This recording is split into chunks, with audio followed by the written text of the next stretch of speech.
Olá, no final de maio, a presidenta Dilma Rousseff assinou um decreto instituindo a Política Nacional de Participação Social. E ela justificou a medida como uma fórmula para estimular a participação tanto dos movimentos civis como do cidadão comum na elaboração das políticas públicas em todos os níveis da administração. Essa é uma medida polêmica que divide opiniões. Alguns juristas dizem que é inconstitucional e parlamentares que não gostam do decreto, dizem que ele é uma medida que esvazia o poder do Congresso Nacional. Nós vamos conversar agora sobre esse tema aqui no Cidadania. E quem nos acompanha nessa conversa é o senador Aníbal Diniz. Senador, muito obrigada pela sua presença aqui no nosso programa. Essa é uma medida realmente que divide opiniões. Aqui mesmo no Congresso Nacional, ela já não foi bem recebida pelo presidente tanto do Senado como da Câmara dos Deputados. O que o senhor acha dessa resistência? Ao argumento, por exemplo, de que o fato de ter vindo por decreto já gera uma resistência em relação aos parlamentares. Então, acho que a gente devia perguntar por aí, por que decreto e não um projeto para ser discutido nas duas casas? Bom, é um prazer estar aqui contigo, Tânia, e com todos os nossos telespectadores da TV Senado. Esse assunto, ele realmente gerou uma polêmica de início. E quando tem o presidente da Câmara, o presidente do Senado de um lado e a presidente da República do outro, realmente é um assunto que desperta interesse de toda a opinião pública. Mas eu quero dizer, na condição de senador da República pertencente à bancada do Partido dos Trabalhadores e também integrante da base do governo aqui no Senado, não vejo nada de anormal no fato da presidenta Dilma ter editado esse decreto. Por quê? Porque é um decreto meramente regulamentador de uma legislação que já foi aprovada no Congresso. Então, na realidade, quando ela institui essa Política Nacional de Participação Popular e o Sistema Nacional de Participação Social, na realidade ela está apenas cumprindo com requisitos legais já pré-estabelecidos de que essa regulamentação era uma atribuição do Poder Executivo, porque nós vivemos num regime presidencialista que tem as suas normas, tem seus pesos e contrapesos estabelecidos e foi definido já na Constituição de 1988, juntamente com a legislação que veio posterior tratando do assunto, no sentido de que a regulamentação dessa participação social, assim como a regulamentação de uma série de outras matérias tratadas na Constituição, é atribuição do Poder Executivo. Então, eu não vejo nenhuma, digamos assim, afronta às prerrogativas do Congresso Nacional com o fato da presidenta Dilma ter instituído esse decreto. E a gente pode, inclusive, fundamentar essa afirmação. O preâmbulo do decreto já mostra que ele está consoante com o artigo 6º da Lei Complementar número 95 de 1998, adotada em cumprimento do dispositivo do parágrafo único do artigo 59 da Constituição Federal. E compete à Presidência da República e tem a sua base legal no artigo 84 caput também da Constituição Federal. De tal maneira que tem fundamentação jurídica, legal, tranquila para dizer que não há inconstitucionalidade no ato da presidenta Dilma ter feito essa regulamentação por decreto. Agora, os parlamentares que se contrapõem a essa posição, na realidade, a meu ver, estão confundindo um pouco as coisas, porque o fato de nós sermos representantes da sociedade, porque somos eleitos pelo povo, não quer dizer que nós tenhamos a prerrogativa estabelecida de que todos os assuntos que digam respeito à participação popular devam passar aqui pelo Congresso Nacional. A participação, a política de participação social pode tranquilamente ser instituída a partir de iniciativa do Executivo, até porque isso já é previsto em lei. Com a criação de conselhos populares? Olha, na realidade,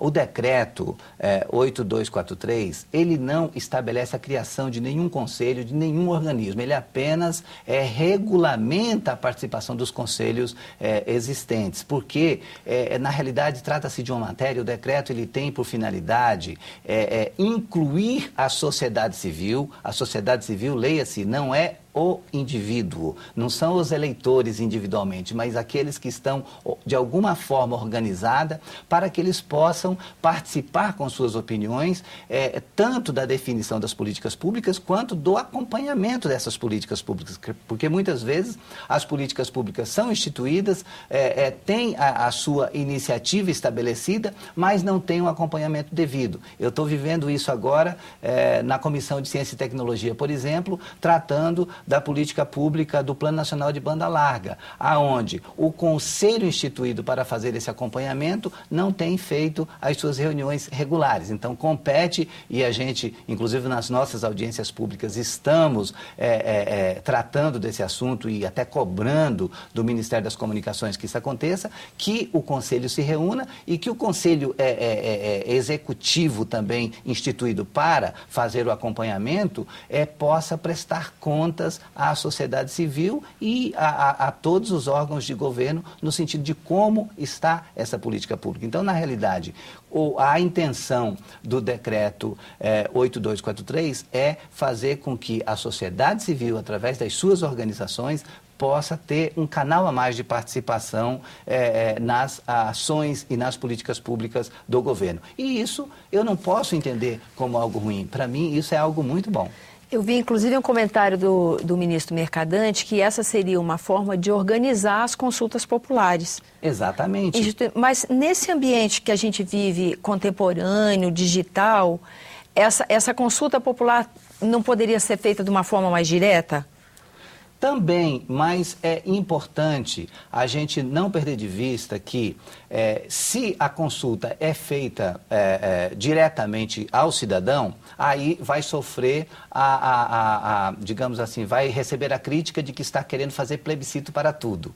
Para tudo tem que consultar as pessoas individualmente. Na realidade, não se trata de plebiscitos, mas sim de aproveitar a rede social organizada, a sociedade civil que está plenamente ativa e que tem interesse em determinado tema, né, para que emita sua opinião através do seu acúmulo, inclusive, sobre aquela temática. Porque, normalmente, a sociedade civil, ela se organiza em torno de determinados objetivos. Quando esses objetivos têm um diálogo direto com políticas públicas desenvolvidas pelo governo, ninguém mais legítimo que essa sociedade civil a emitir opinião a esse respeito. É nesse sentido que o decreto 8234, ele traz essa possibilidade de participação. E eu, sinceramente, não consigo ver nada de ilegítimo nisso. O que os congressistas criticam, e inclusive houve uma rebelião puxada pelo presidente da Câmara e pelo próprio presidente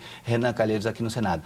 Porque essa matéria não passou por aprovação no Congresso Nacional. Acontece que é uma matéria meramente regulamentadora de uma legislação que já existe e já foi aprovada no Congresso. Mas, senador, se são criados os conselhos, compostos, inclusive, por representantes desses movimentos organizados da sociedade, dessas representações sociais, e a partir dali se estrutura uma proposta, um projeto que tem que passar pelo crivo do Congresso Nacional, ele já não chega com um peso,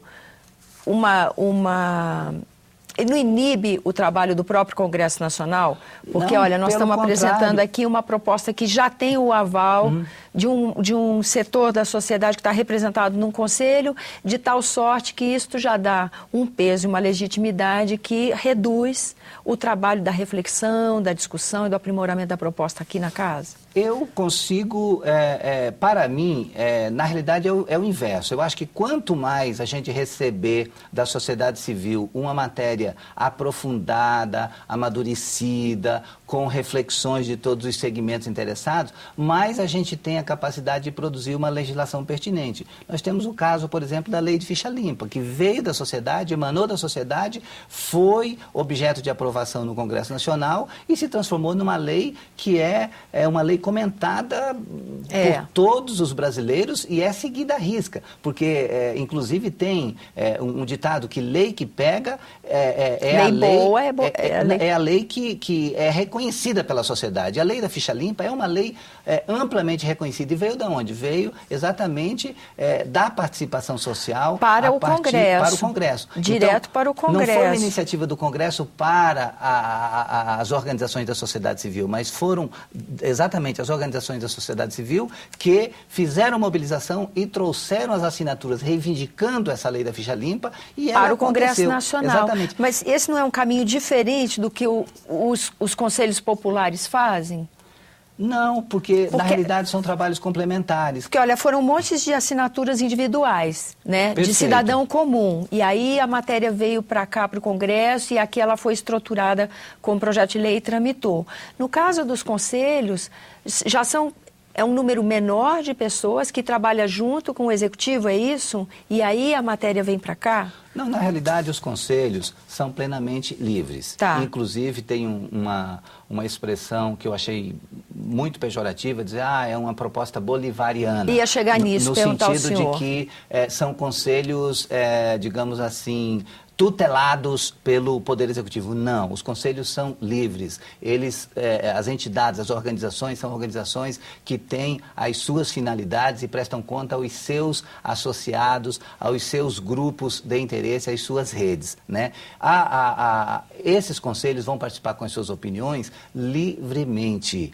E a ideia é exatamente que elas possam ter cada vez mais acesso, canais de expressão das suas opiniões sobre as políticas públicas. Essa é a intenção da presidenta Dilma e do governo no presente momento, no sentido de fazer com que essa participação efetivamente aconteça. Agora, ninguém pode impedir que as manifestações individuais aconteçam. Pode ser que ocorram outros movimentos sem, digamos assim, sem a liderança de um conselho, sem a liderança de uma organização da sociedade civil, que congregue um número tal de assinaturas que vá certamente fazer o Congresso Nacional a ter um olhar especial sobre aquele assunto. Porque se tem um assunto, como foi o caso da Lei da Ficha Limpa, que reúna 1.500.000 assinaturas, é claro que o Congresso Nacional vai ter um olhar especial em relação a esse assunto. O mesmo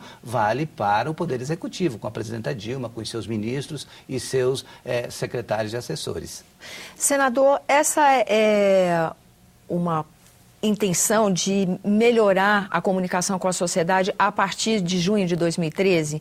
Isso é resultado daqueles movimentos populares que a gente viu, aquela horda de gente pedindo melhora nos serviços públicos? É uma intenção em melhorar esse diálogo?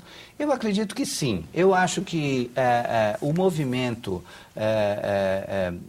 que foi desencadeado no mês de junho de 2013, ele mexeu com muitas estruturas. Foi um movimento que a gente pode chamar de paradigmático, porque quebrou paradigmas, né? Naquele momento, nós conhecíamos até então movimentos que eram liderados, que tinham os seus líderes, as suas organizações na linha de frente, que traziam uma pauta de reivindicação. Esses movimentos do mês de junho de 2013 foram movimentos caracterizados pela liderança, não havia líderes e não havia uma pauta definida. Tudo o que tinha de angústia afetando as pessoas naquele momento vinham à tona. E a pauta também não era muito definida, era assim, educação, mas nenhuma pauta específica ou para segurança. Começou com um problema de transporte em São Paulo, daí foi explodindo para todo lado e a gente ficou tentando detectar, inclusive,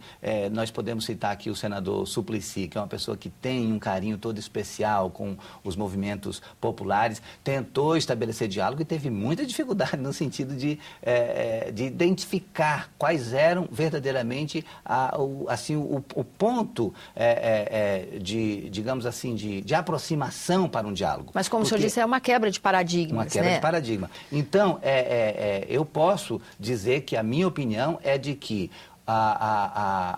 ter havido esse movimento na dimensão em que aconteceu no ano de 2013, é claro que despertou também o governo no sentido de tentar apresentar propostas. A presidenta Dilma se antecipou naquele momento, propondo um plebiscito para discutir a reforma política, né? Algo assim, tipo, se a população quer dar opinião sobre tudo, vamos começar pela reforma política, que foi uma opinião que ela deu naquele momento. E acredito que o fato desse decreto estar sendo editado agora em 2014, foi em maio de 2014, quer dizer, estamos há pouco mais de um mês, certamente tem o reflexo da pressão que aconteceu nas ruas em 2013. E falando também dessa questão do momento, eu estou trazendo aqui críticas para o senhor, até que a gente possa estabelecer um contraponto e quem nos acompanha poder formar uma opinião.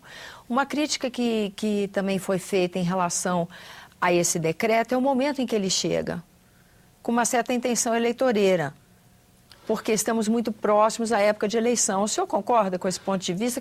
Que comentário o senhor faz a respeito? Olha, eu discordo desse ponto de vista, porque se a gente fosse estabelecer uma quarentena nos períodos pré-eleitorais, a gente teria muito pouco tempo de mandato para trabalhar, porque veja só que a presidenta Dilma foi eleita em 2010, começou o mandato dela em 2011, em 2012 tivemos eleições municipais que mobilizam o Brasil inteiro também, os mais de 5.500 municípios no Brasil. Daí agora, 2014, nós estamos em eleição presidencial e governamental, as eleições majoritárias.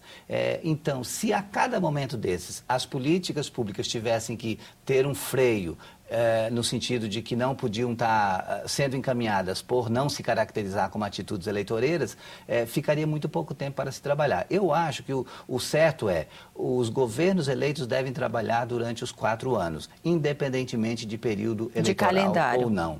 E é claro que não deve ser associada, como a Copa do Mundo agora. Acontece a Copa do Mundo no período pré-eleitoral.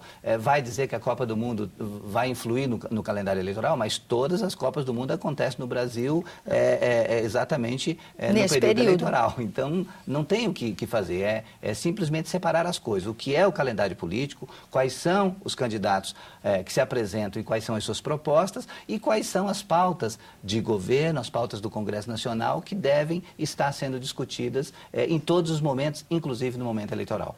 Para encerrar nossa entrevista, quando se comentou no plenário do Senado sobre o decreto da presidenta Dilma, a reação foi imediata. Várias pessoas se manifestaram, pediram a palavra e faziam referências aos conselhos como sendo uma medida de uma natureza controladora, que seria uma forma do Estado se aproximar desses movimentos, dessas representações e controlá-las, tutelá-las. Eu gostaria de ouvir um comentário do senhor a respeito. Olha, a esse respeito, eu até já respondi, mas não há nenhuma intenção do governo de tutelar o movimento social organizado, a sociedade civil. Pelo contrário, a intenção é fortalecer o movimento social organizado, fortalecer as organizações da sociedade civil e abrir oportunidades dentro do governo para que essas organizações possam opinar de maneira qualificada e de maneira competente, né? Porque, querendo ou não, essas organizações elas se estabelecem a partir de determinados objetivos. Então, a intenção do governo é justamente fazer com que essas organizações da sociedade civil tenham canais qualificados e apropriados para emitir suas opiniões. Então, essa é a intenção. E eu não entendo, sinceramente, o porquê dos parlamentares que se contrapõem a essa proposta ficarem tão, digamos assim, tão indignados, querendo outra atitude, porque, na realidade, a prerrogativa de ouvir, de ter ausculta a população através das organizações é tanto do parlamentar que é eleito, quanto dos representantes do Poder Executivo, que também são eleitos, né? Então, na realidade, não é uma prerrogativa exclusiva dos parlamentares fazer esse canal com a sociedade. O Poder Executivo pode fazer sim, inclusive tem Secretaria da Presidência da República que tem essa atribuição de fazer esse diálogo com as organizações organizações da sociedade civil. E eu vejo essa proposição, esse decreto apresentado pela presidenta Dilma, editado pela presidenta Dilma, com essa finalidade, regulamentar algo que já está estabelecido na Constituição,